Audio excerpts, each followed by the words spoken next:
Hello guys, this is Ramesh. आज का जो एनालिसिस कर रहा हूँ मैं पीडियालाइट इंडस्ट्रीज लिमिटेड में कर रहा हूँ। तो यहाँ पे मैं स्विंग ट्रेड और इन्वेस्टमेंट के बारे में बताऊँगा। तो ये जो चार्ट है ये डेली टाइम फ्रेम में स्विच हो रखा है। तो मैं जो एनालिसिस करने वाला हूँ वो डेली टाइम फ्रेम में करने वाला हूँ। अगर आप स्विंग ट्रेड करना चाहते हो तो स्विंग ट्रेड में जो एनालिसिस होती है वो daily time frame 1 hour and 4 hour में होती है, और इन्वेस्टमेंट 1 मंथ एंड वीकली। तो यहाँ पे मैं एक अच्छा सा रिस्क रिवॉर्ड के हिसाब से आपको एक अच्छा ट्रेड देने वाला हूँ। मेरे एनालिसिस के यहाँ पे आप बिल्कुल ट्रेड मत लेना। मैं आप सिर्फ आपको दिखा रहा हूँ कि मेरे एनालिसिस कैसी होती है और ट्रेड लेने का जो लॉजिक होता है वो कैसे काम करता है। तो वो आपको दिखने वाला है। तो मैं सबसे पहले किसी भी टाइम फ्रेम में अगर चार्ट को स्विच करता हूँ तो मैं यहाँ पे डिमांड जोन और सप्लाई जोन ज़रूर मार्क करता हूँ, क्योंकि डिमांड जोन और सप्लाई जोन बहुत ज़्यादा इंपॉर्टेंट होते हैं चार्ट में। इससे आइडिया हो जाता है कि आपका जो अभी प्राइस चल रहा है वहाँ पे क्या ट्रेंड देने वाला है, या बुलिश देने वाला है, या बेरिश देने वाला है, या साइडवेज, या वॉलेटाइल होने वाली है, या प्राइस एक ही रेंज में कंसोलिडेट करने वाला है। तो इससे थोड़ा आइडिया हो जाता है। तो सबसे पहले मैं आपको बताता हूँ, प्राइस अभी जो है क्लोज हो रखा है वो 2991 में हो रखा है, और उसके ऊपर कुछ 7-8 पॉइंट का जो कुछ, सॉरी 9 पॉइंट्स का जो डिफरेंस है वो राउंड नंबर है, जो कि 3000 है। 3000 एक रेजिस्टेंट की तरह भी काम करेगा और एक राउंड नंबर भी है। तो जिन लोगों ने नीचे से बाई कर रखा 2638 से, वो एक सपोर्ट जोन है। मैं यहाँ मार्क कर सकता हूँ। ठीक है, हॉरिजेंटल रे मार्क करूँगा, क्योंकि प्राइस इस जोन में फर्स्ट टाइम आई है तो एक सपोर्ट की तरह काम करेगी। क्योंकि इस प्राइस पे आने के बाद सीधे अभी वन वे में प्राइस ऊपर जा रहा है और एक बार भी नहीं आई। तो एक सपोर्ट जोन कहाँ पे है आपका? एक सपोर्ट जोन यहाँ पे है।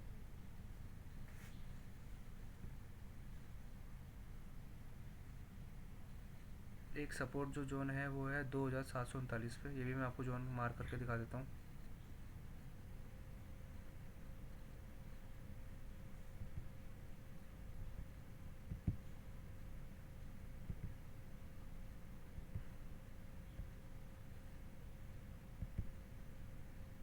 मेरे टूल्स दिख ही नहीं रहे हैं, कहाँ गए? ये सॉरी, इतनी कन्फ्यूजन हो गई। एक सपोर्ट जोन ये है, देखो। ठीक है, यहाँ पे प्राइस कितना अच्छा रिएक्ट किया है, मैं आपको यहाँ पे इतने अच्छे तरीके से समझाऊंगा। अब देखो, ये जो प्राइस है, जो 2745 और 46 2715, ये जो जोन मैंने जो मार्क किया है, जो फाइंड आउट करके अच्छे से एनालिसिस देने वाला हूँ, ये एक डिमांड जोन है या कि सपोर्ट जोन। तो यहाँ पे प्राइस जब आया, फर्स्ट टाइम आया, इसने यहाँ पे एक पिन बार कैंडल बनाई, लेकिन ये नेगेटिव कैंडल थी। इसको पिन बार रेड कैंडल बोल सकते हो। यहाँ पे फर्स्ट टाइम आने के बाद प्राइस ऊपर की तरफ गया। ठीक है, मैं दिखा देता हूँ ये भी। ये देखो, इस कैंडल से ये कैंडल ऊपर गया। ठीक है, देन ऊपर आया। तो यहाँ पे सेकेंड टाइम फिर प्राइस आया, प्राइस पुश किया। देन यहाँ पे प्राइस ऊपर नहीं गया, यहाँ पे सीधे जिन लोगों ने यहाँ पे बाई कर रखा होगा 2726 और 25 के आसपास, इनका जो स्टॉप लॉस होगा वो कहाँ होगा? इसके नीचे होगा, इस जोन के नीचे। तो मार्केट क्या करती है, अगर मार्केट को एक रियल ट्रेंड ऊपर की तरफ ले जाना है तो वो जो फर्स्ट लेग जो बायर्स होते हैं उनके स्टॉप लॉस को हिट करके जाता है। तो लिक्विडिटी ग्रैब करने का यही एक तरीका होता है। अगर आप लिक्विडिटी ग्रैब करना चाहते हो ऑपरेटर के थ्रू, तो अपने स्टॉप लॉस को थोड़े नीचे की तरफ लगाओ या अपनी एनालिसिस को स्ट्रॉन्ग करो। जिन लोगों ने यहाँ पे बाई किया होगा, इन लोगों का स्टॉप लॉस नीचे लगा होगा और उनका स्टॉप लॉस हिट हो गया है। अब देखो, सेकेंड टाइम प्राइस यहाँ आई। अब देखो, जिन लोगों ने यहाँ बाई किया, इन लोगों का यहाँ पे स्टॉप लॉस हिट हो गया। और 22,000 जो इस कैंडल का जो लो है वो कहाँ है? 22,600 के आसपास है, सॉरी 22,625। यहाँ पे भी एक राउंड नंबर था जो कि एक सपोर्ट की तरह काम कर रहा था। अब देन सॉरी, अब ये प्राइस ऊपर की तरफ कैसे गया? एक ऊपर गया, फिर थोड़ी देर यहाँ पे कंसोलिडेट करा। ये देखो, ये जो रेंज है,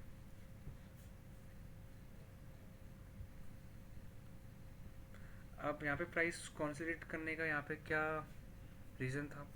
क्योंकि जब प्राइस यहाँ पे जो सपोर्ट जोन था एक रेजिस्टेंस की तरह यहाँ पे काम करेगा। ठीक है, ये एरिया, ये देखो, इसको डिलीट कर देता हूँ। ठीक है, अब यहाँ पे देखो, ये यहाँ पे इस कैंडल ने यहाँ पे इस सपोर्ट जोन को ब्रेक किया, सस्टेन भी किया इन दोनों कैंडल ने। लेकिन ये कैंडल इतनी स्ट्रांग नहीं थी कि यहाँ पे कैंडल ने, एक ग्रीन कैंडल ने इंगल्फ कर दिया रेड कैंडल को। ठीक है, लेकिन ये जो कैंडल है बहुत इनडिसीजन कैंडल बोल सकते हो, और बहुत ही वीक कैंडल है। यहाँ पे कोई भी ट्रेड नहीं लेगा। ठीक है, कुछ अगर यहाँ पे कुछ ऐसे चार्ट में पैटर्न फॉर्म होते, ठीक है, या तो यहाँ पे डबल बॉटम या हैमर कैंडल यहाँ पे ऐसे फॉर्म होते हुए दिखते, तो यहाँ पे ट्रेड लिया जा सकता था। अब लेकिन सोचो ये जो एरिया है, जो जोन है, अगर ये ब्रेक हो रहा है तो रेजिस्टेंस, यहाँ पे जो सपोर्ट है ये रेजिस्टेंस बन जाएगा, और यहाँ पे रिटेस्ट का लोग वेट करेंगे कि हाँ मैं रिटेस्ट पे एंट्री ले लूँ और उसके हाई पे यहाँ पे स्टॉप लॉस लगा लूँ। तो ये जो कैंडल अगर थोड़ी यहाँ पे पिन बार कैंडल टाइप बनती है तो यहाँ पे एक ज़रूर ट्रेड मिल सकता था बेरिश की तरफ, जो कि यहाँ पे कैंडल बहुत वीक थी और स्ट्रॉन्ग भी नहीं थी। यहाँ पे इस कैंडल ने इसका लो तो तोड़ा, लेकिन ये जो कैंडल जो क्लोज हुई वो ग्रीन में हुई। ठीक है, ग्रीन कैंडल क्लोज हुई, इससे क्या पता लगता है यहाँ पे अगर सेलर्स आ रहे हैं तो यहाँ पे बहुत वीक है। फिर देख नेक्स्ट इमीडिएट जो कैंडल जो नेक्स्ट डे जो बना वो ग्रीन बना। अब सेम इसी प्राइस रेंज में यहाँ पे चार्ट फॉर्म होने लग गया, ट्रेड चलने लग गया यहाँ पे। ठीक है, देखो ये एरिया कैसे काम करेगा अभी। अब प्राइस यहाँ पे इस एक ही रेंज में यहाँ पे कॉन्सोलिडेट कर रहा है। अब जब प्राइस एक ही रेंज में कुछ दिनों तक कॉन्सोलिडेट करता है या 1 वीक तक, तो वो रेंज का बहुत अच्छा स्ट्रॉन्ग ब्रेकआउट आता है। और जो कि आप देख रहे हो इस कैंडल ने कितना अच्छा क्लोज किया, रिटेस्ट, देन फिर दोबारा कॉन्सोलिडेट कर प्राइस अभी अपसाइड की तरफ जा रहा है। अब यहाँ पे एक रेजिस्टेंट जोन ड्रॉ किया जाएगा। ठीक है, ये जो है एरिया, ये एक रेजिस्टेंट जोन है। ठीक है दोस्त, इसको हटा देता हूँ, थोड़ी कन्फ्यूजन हो रही होगी सब देख के।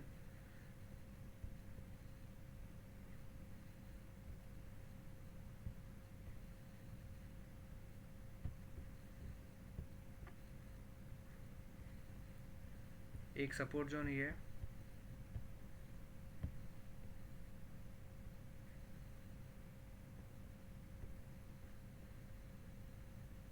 ठीक है, जहाँ पे जिस एरिया पे प्राइस यहाँ पे कॉन्सोलिडेट करा है इसको एक सपोर्ट जोन बोलोगे आप।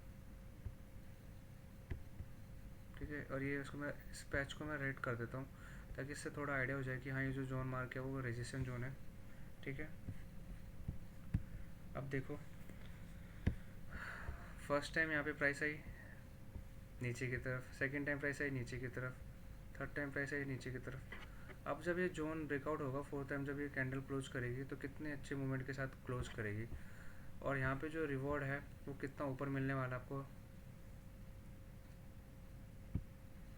अगर आप सोचो इस कैंडल के ऊपर, हाई के ऊपर अपना एंट्री लो, और इस कैंडल के नीचे लो पे आप अपना स्टॉप लॉस लगाओ, और जो टारगेट है वो पहला जो जोन है वो कहाँ होने वाला आपका, जो टारगेट है वो कम से कम आप यहाँ रख सकते हो इस एरिया पे 3195 के आसपास। और जो जो राउंड नंबर है, पहला टारगेट जो होने वाला है 3100। ठीक है, पहला टारगेट जो है आप यहाँ बुक कर सकते हो क्योंकि एक राउंड नंबर है। और अगर इस प्राइस के ऊपर कैंडल सस्टेन करती है, अच्छी सी प्राइस सस्टेन करती है, तो दूसरा टारगेट आप यहाँ रख सकते हो। ठीक है, जो सेकेंड जो ऊपर की तरफ जोन है वो यही दिख रहा है आपको, स्ट्रॉन्ग जोन है। पहली बार यहाँ पे प्राइस आएगी तो अच्छे तरीके से काम करेगी ये भी। ठीक है,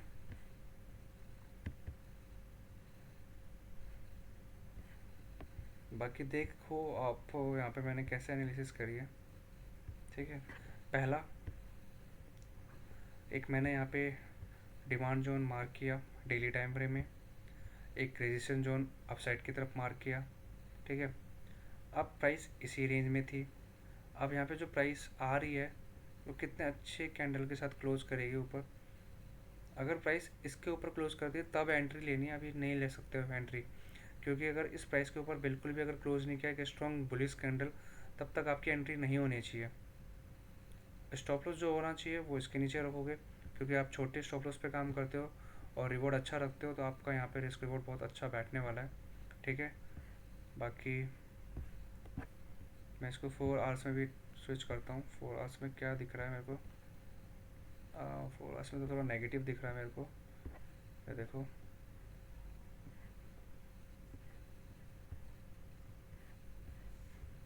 यहाँ पे थोड़ा प्राइस एक ही रेंज में मूव कर रहा है।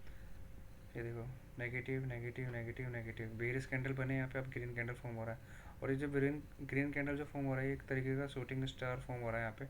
अगर ये पूरी तरीके से अगर रेड क्लोज करता तो हाँ, यहाँ पे एक स्ट्रॉन्ग बेरिश कैंडल था, इस एरिया पे सेलिंग करा जा सकता था। लेकिन मैं यहाँ पे फुल जो क्वांटिटी डालूंगा वो एक बुलिश की तरफ डालूंगा, ठीक है। इसके रीजंस क्या हैं? बड़े बड़े टाइम फ्रेम में बहुत अच्छे एनालिसिस दिखाता हूँ मैं। 1 डे टाइम फ्रेम में देखो, first time price I, second time price I, third time price I, अब ये फोर्थ टाइम प्राइस यहाँ पे आई है। अब फिफ्थ टाइम जब प्राइस यहाँ पे इसको ब्रेकआउट करेगा तो ये जो रेजिस्टेंस एरिया ये ऑटोमेटिक वीक हो जाएगा और अच्छे मोमेंटम के साथ ही क्लोज करेगा। पहला अटैम्प्ट, दूसरा अटैम्प्ट, थर्ड अटैम्प्ट और ये फोर्थ अटैम्प्ट में यहाँ पे कैंडल नीचे नहीं आई। इससे क्या पता लगता है, ये जो एरिया है जो आपने जोन मार्क किया है ये वीक हो चुकी है, अब प्राइस अपसाइड की तरफ जाने वाली है।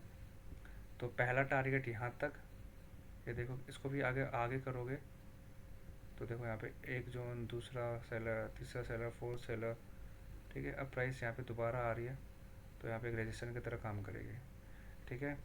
और गाइस देखो कितनी अच्छी एनालिसिस करके दे रहा हूँ मैं आपको। नीचे अगर प्राइस आती है तो हर जगह सपोर्ट ही सपोर्ट है। पहला सपोर्ट ये है, ठीक है, पहला सपोर्ट ये है, सॉरी हॉरिजॉन्टल ये रहा, पहला सपोर्ट ये, दूसरा सपोर्ट ये। हर नीचे प्राइस जब भी आएगी एक डिस्काउंटेबल प्राइस में मिलेगी आपको। तो जब भी प्राइस नीचे आएगा आप अच्छे से क्वांटिटी डाल के आप ट्रेड ले सकते हो। And guys thank you so much, आप ऐसे ही मुझे सपोर्ट करते रहो। बाकी ये मेरी फर्स्ट स्टॉक्स में स्विंग ट्रेड पर मैंने एनालिसिस करके दिखाया है। बाकी देखते हैं ये एनालिसिस कैसे काम करती है, वो आपको पता चल जाएगा। और कुछ भी अगर मिस्टेक होती है मेरे एनालिसिस पे, आप मेरे को कमेंट सेक्शन में बिल्कुल बताना, ठीक है। और मुझे क्या क्या चीज़ें इंप्रूव करनी चाहिए प्लीज़ गाइस मुझे वैसे बताओ। बाकी टेक केयर, और आपका ट्रेड कैसे चल रहा है मुझे ये भी बताओ, क्योंकि मैं भी जानना चाहता हूँ आप लोग ट्रेड कैसे कर रहे हो। बाकी thank you, bye, take care, मिलते हैं नेक्स्ट वीडियो में।